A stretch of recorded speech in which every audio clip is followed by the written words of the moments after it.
कोहिदामान news को subscribe करें और साथ में घंटी के निशान को प्रेस करें। उसका फ़ायदा ये होगा कि हर नए आने वाली वीडियो की नोटिफिकेशन सबसे पहले आप तक पहुंच जाएगी। औज़ुबिल्लाहि मिनश्शैतानिर्रजीम, बिस्मिल्लाहिर्रहमानिर्रहीम। तो कैसे हैं व्यूअर्स आप लोग सब? उम्मीद करता हूँ आप लोग खैरियत से होंगे। एक और नए और दिलचस्प वीडियो के साथ दोबारा आप लोगों की खिदमत में हाजिर हूँ।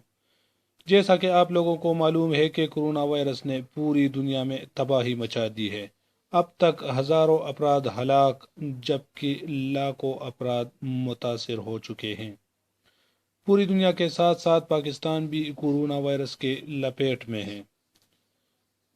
चारों सूबों में लॉकडाउन है, जिसकी वजह से गरीब और दिहाड़ीदार तबके के लिए दो वक्त का खाना बड़ी मुश्किल से मिलता है।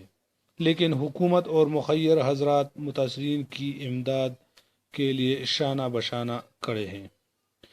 एक प्लूर मिल एसोसिएशन ने हुकूमत को 31,000 आटे के तेलों का अतिया दिया है। तो वीडियो में इसकी तफसील आप लोगों के साथ शेयर करूंगा, लेकिन वीडियो में मज़ीद बढ़ने से पहले हमारी हमेशा की तरह एक छोटी सी रिक्वेस्ट कि जो भाई हमारे चैनल पर सब्सक्राइब नहीं किया है उनसे गुजारिश है कि प्लीज़ चैनल को सब्सक्राइब करें और साथ में घंटी के निशान को प्रेस करें ताकि हर नए आने वाली वीडियो की नोटिफिकेशन आप तक पहुंच जाए। मैं हूं सईद यूसुफ खेल और आप देख रहे हैं कोहिदामान न्यूज़। आइए वीडियो को स्टार्ट करते हैं।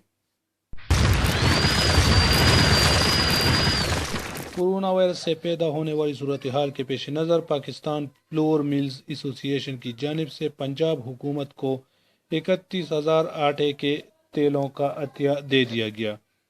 2.5 करोड़ रुपए मालियत के आटे के तेले मुस्तहिक अफराद में तकसीम किए जाएंगे। पाकिस्तान फ्लोर मिल एसोसिएशन के नुमाइंदों ने वज़ीर आला पंजाब उस्मान बुज़दार से मुलाकात के दौरान यकीन दहानी कराई कि सूबे में आटे की किल्लत नहीं होने देंगे। पंजाब हुकूमत और अवाम से मुमकिन ताउन करेंगे। पाकिस्तान फ्लोर मिल एसोसिएशन के नुमाइंदों से बातचीत करते हुए उस्मान बुज़दार ने कहा कि गंदम की नई फसल तैयार हो गई है। फ्लोर मिल्स के लिए गंदम का कोटा बढ़ाने का जायज़ा लिया जाएगा। उम्मीद है ये छोटी सी वीडियो आप लोगों को पसंद आई होगी। अगर वीडियो आप लोगों को पसंद आई हो तो वीडियो को लाइक और चैनल को लाजमी सब्सक्राइब करें। मैं हूं सईद यूसुफ खेल और आप देख रहे हैं कोहिदामान न्यूज़।